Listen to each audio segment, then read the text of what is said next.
What's up everyone, this is the Wayback Tech, and in today's video I'm going to be building a dual Xeon 1366 system here. This is a super micro motherboard. It's an EATX board, so it's a 13-inch by 12-inch board. Rather substantial, not too many cases will fit this. One advantage this particular model of board has, which is a super micro X8DTI-F. It has a true PCI Express 2.0 16-lane slot right here, as opposed to a lot of these other dual boards I looked at, including Tyan, that those 16x slot was actually only wired as an 8. So we've got a true full bandwidth slot. We've got two internal USB 2.0 headers here, 6 SATA 2.0. This board did have the option for an onboard SAS controller, which this board does not have. I don't care because I don't need it. This board cost about $100 on eBay, so it was a pretty good deal for this board. It did come with the I/O shield. Memory is populated fully. We've got 48 gigabytes of RAM on this thing, ECC registered, DDR3. It's 1333 megahertz memory. The motherboard uses dual 8-pin CPU power headers there, as well as a 24-pin just right above the RAM up there. The processors that are going to be going into this are a pair of Xeon 5677s that I picked up earlier this year when I also got the HP Z600 computer. These were going to go into that system, but these are not supported on that motherboard. So I've had these sitting around. Well, I've had the one sitting around. The other one is being used right now in the other computer, and I'm going to have to rob it in order to get this thing fully functional. There will be a fan going on the heatsink right here for the chipset. And other than that, it's pretty much just a standard run-of-the-mill motherboard, except for its size. Over here in the little box of awesome from Newegg contains 2 CPU coolers, 4 pipe. These are cheap $20 things. Nothing special. But they are 4 pipes, so hopefully they work out pretty good. 92mm fans. They are red fans. They're kind of neat looking, actually. But I have to believe that they're a little bit better than the heat sinks that came with the motherboard. The original factory super micro heat sinks. Revision B for better, I guess. So hopefully the screws on those heat sinks will thread into the brackets on the motherboard here. But if not, they come with brackets. No big deal. Power supply is EVGA Supernova 650G. This is a fuller modular power supply, and it does have the extra CPU2, the 8-pin header right there, which I'm going to need for this build. This is a brand new power supply. The only bad thing is I've seen quite a few of these things on eBay for parts or, repair. I've read some people say these things are crap, so hopefully I don't have too many issues with it. But, it is an 80+ power supply, but if they're shit, they're shit, and you can't really do anything about it. And I'll have to buy another power supply at some point, I guess, if it craps out. But like I said, it is brand new, so hopefully it'll last at least a little while. So let's have a look at these heat sinks.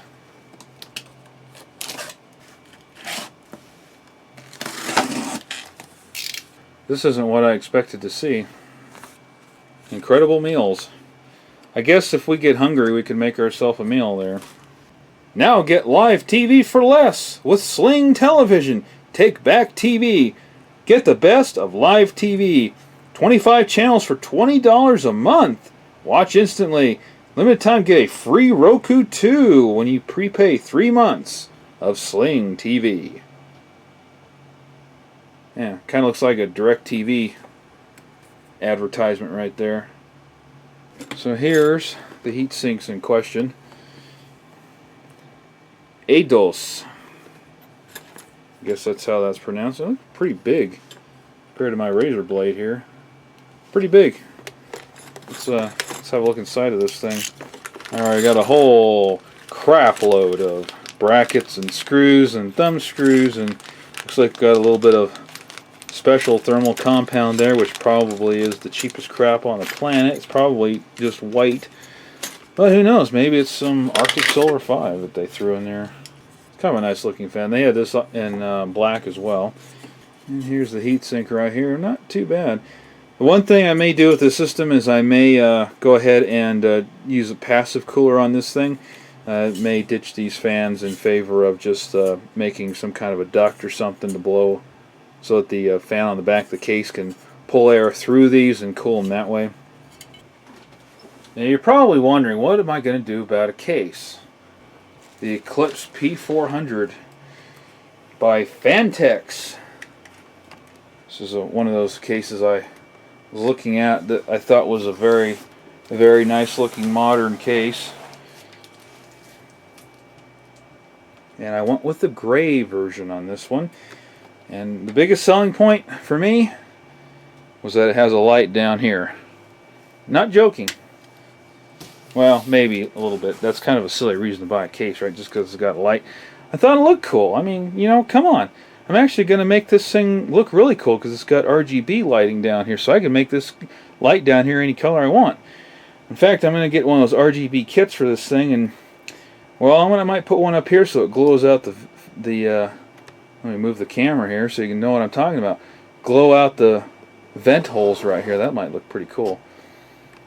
But yeah. This case technically only supports a 12 by 10 EATX, so this should be rather interesting to see if I can cram that much motherboard into this case. Rah. Rah. Rah. All right. Yeah, it's kind of a gunmetal color actually.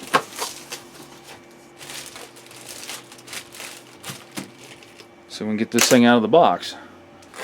Oh, there you go. Stuck box.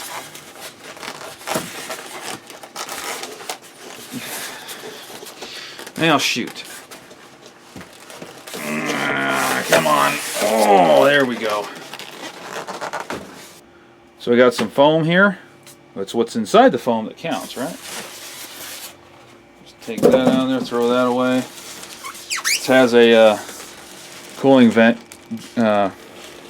filter down here.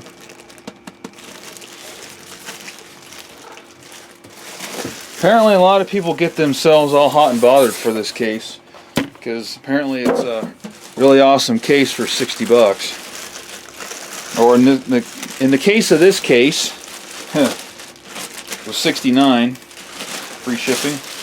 But I paid the extra 10 bucks to get it to me in 3 days.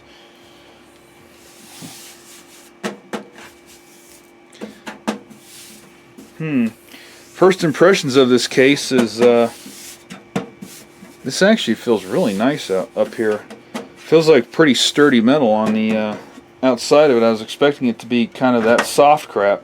Nice thing about this is the front is magnetic. Or no.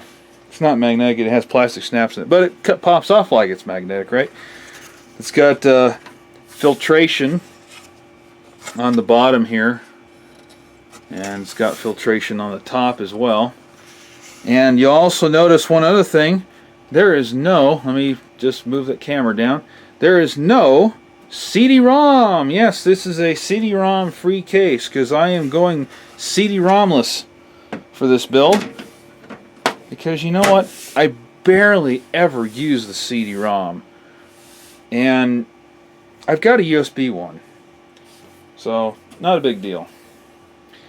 Let's take a look here at the top of this. Yeah, these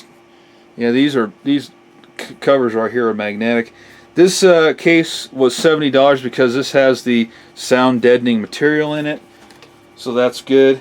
You can also put a radiator up here if you want to. Either external or internal, but I'm probably not going to be doing that for this build. I don't know though. I might do a water cooler on this thing eventually.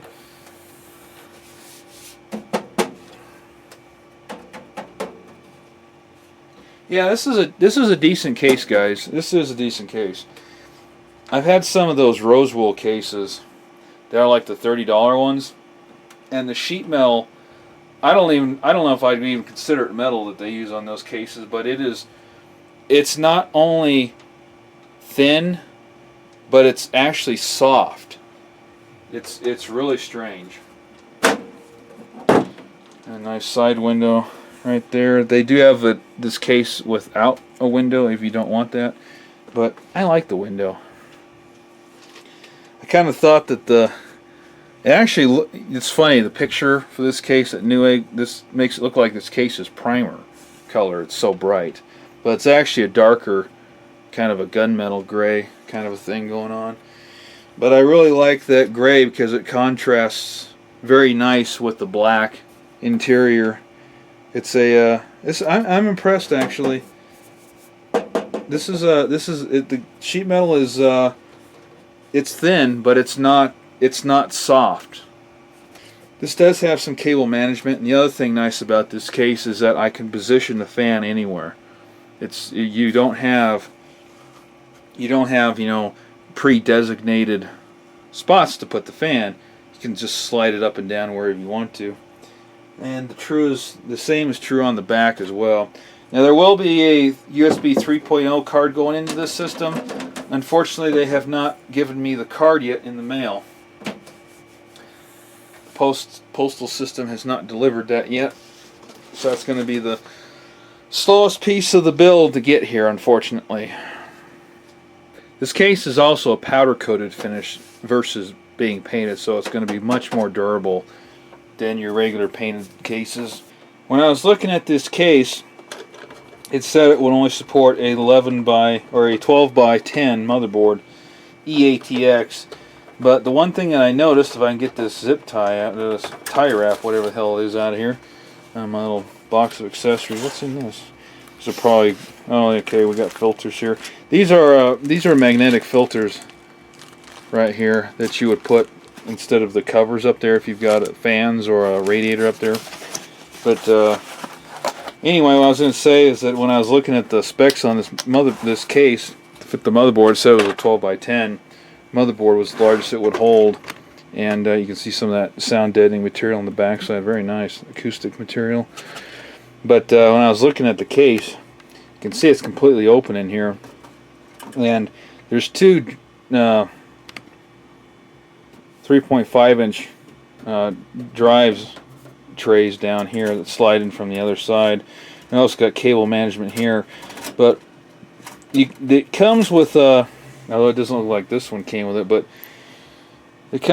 one of the cases came with an optional, you got brackets that you could mount right here for hard drives or SSDs, and there's another version of this case that actually had a plate right here so you could mount the drives this way.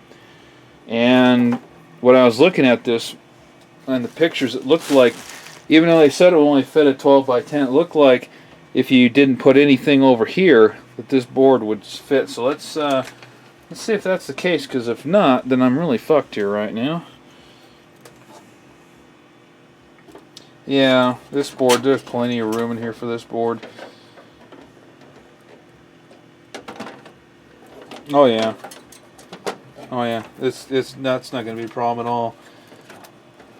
Of course, I say that, and it will be. So yeah. We don't have any mounting holes over here, but that's alright. I could put plastic standoffs over there. Dang, this motherboard weighs just about as much as this whole case does. There's a lot going on right here. Take a look at the back side here. It's a very heavy board, really nice mounting brackets right there. Those are some real beefy brackets. That's the difference, folks, between a workstation server class motherboard and the generic gaming motherboard.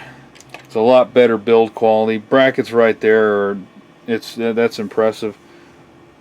Some really stout metal there holding those brackets on, so they're going for no warping on those sockets, I do believe.